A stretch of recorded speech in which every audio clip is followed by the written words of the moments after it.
Hi, I'm Andrew. Welcome to Splashpage. Let me just start out by saying this is not a video. Well, this is a video. This is not a video trying to just fanboy over someone and say they're the best. It's also not a video trying to take anything away from anyone. This is a video about math. You excited yet? I mean, technically Dungeons & Dragons is a game about math, so this kind of makes sense. And I want to talk about one player in particular on Critical Role who oftentimes makes very unconventional choices with his character. Now, D&D is a game of role play and battle, and sometimes when you can't persuade someone to do something you want them to do, you're just going to have to punch them in the face.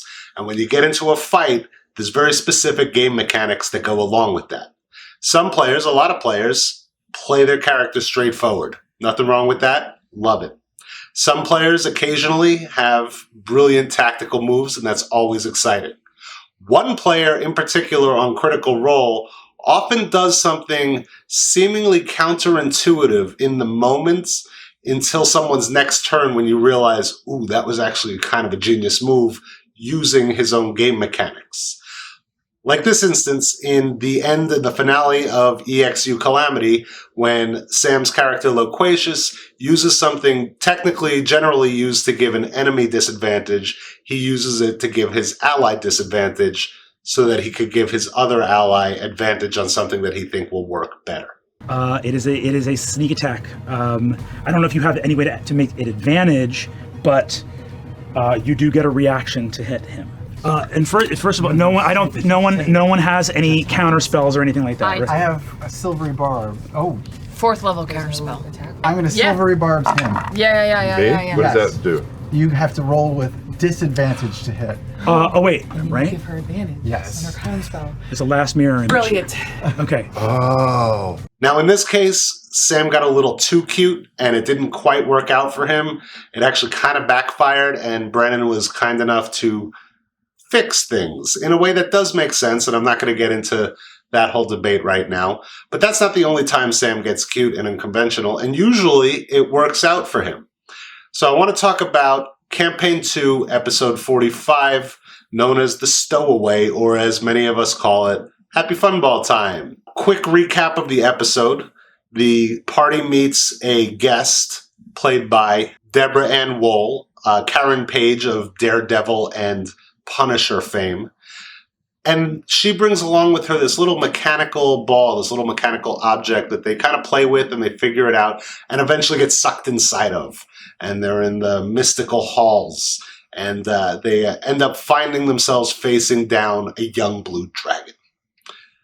The team is fighting the dragon, and at a certain point they all decide, We're running. It's bad. So as they attack the dragon, they make their way through the halls over to another mystical orb that teleports them back to reality. Oh, there goes gravity. Towards the end of this fight is a couple of iconic moments that people still talk about. Spoilers if you haven't seen it, including Twiggy, the guest star, getting the final shot on the blue dragon, killing it, with no one from the team to see her do it. But the moment that everyone always talks about is Nott the Brave's bravest moments, when Sam, with 19 hit points left, doesn't disengage from the dragon and runs off, taking an opportunity attack for 18 hit points, leaving him with 1 hit point left so that Jester could escape unscathed without taking an attack of opportunity. Yes, this is technically in the rules as written, and it's a genius move in some ways. But was it really as brave as we thought it was? Let's move on to a segment I like to call Retrospective Math. Or I guess we could call it useless statistics.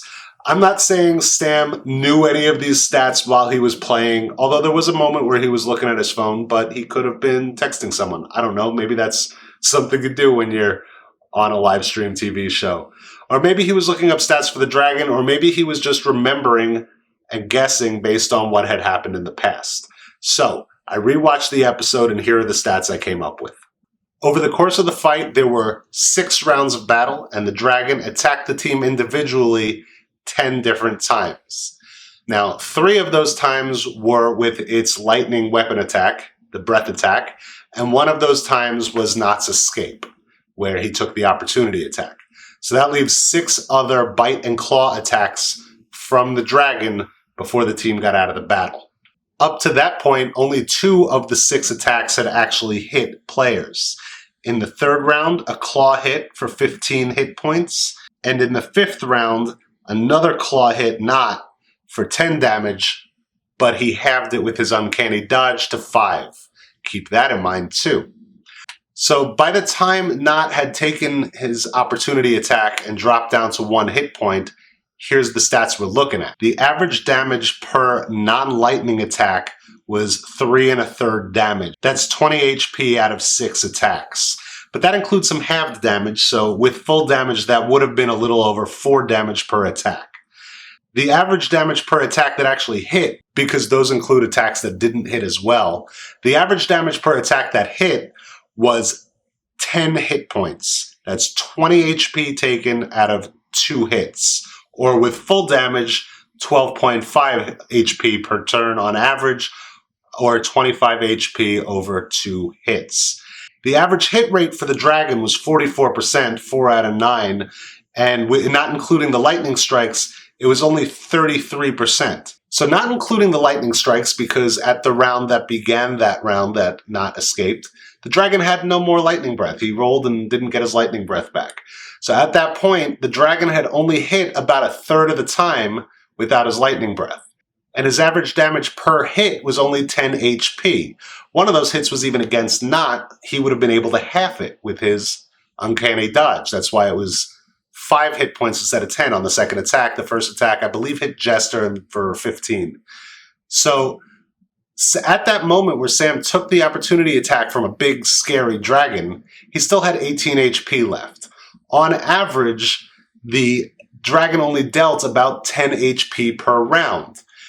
And he'd only hit about 33% of the time every time he attacked someone without his lightning breath.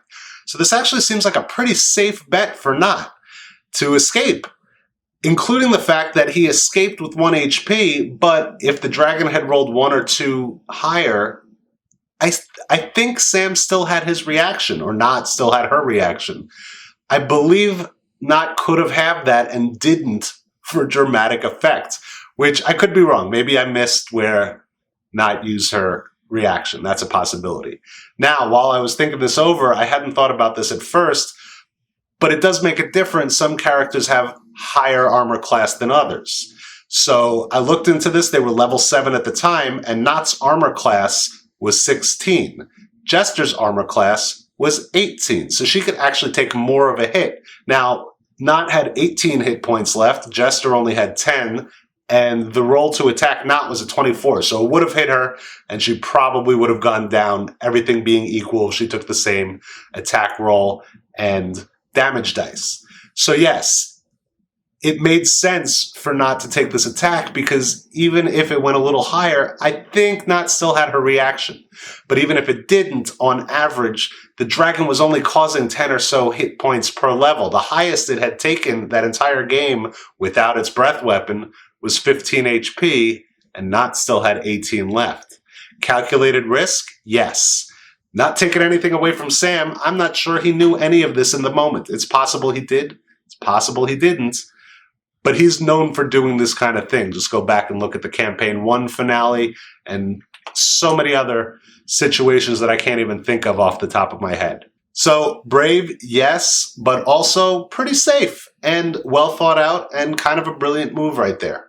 No real danger involved with these numbers, with my retrospective math, which, again, disclaimer, I don't actually know statistics all that well, and these numbers could be completely wrong. Thanks for watching. Let me know what your favorite unconventional move of Sam Riegel's was in any of the campaigns, or in any of your home games if you had a player use an unconventional move on you as a DM, or if you've used one as a player, and how that turned out, because I love to hear those stories.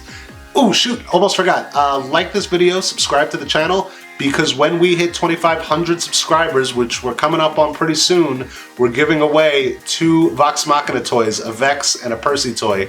So definitely like the video, subscribe to the channel, leave a comment somewhere so we know you're here, and you will be in the running to win one of those 2 toys. Thanks, see you next time. Bye.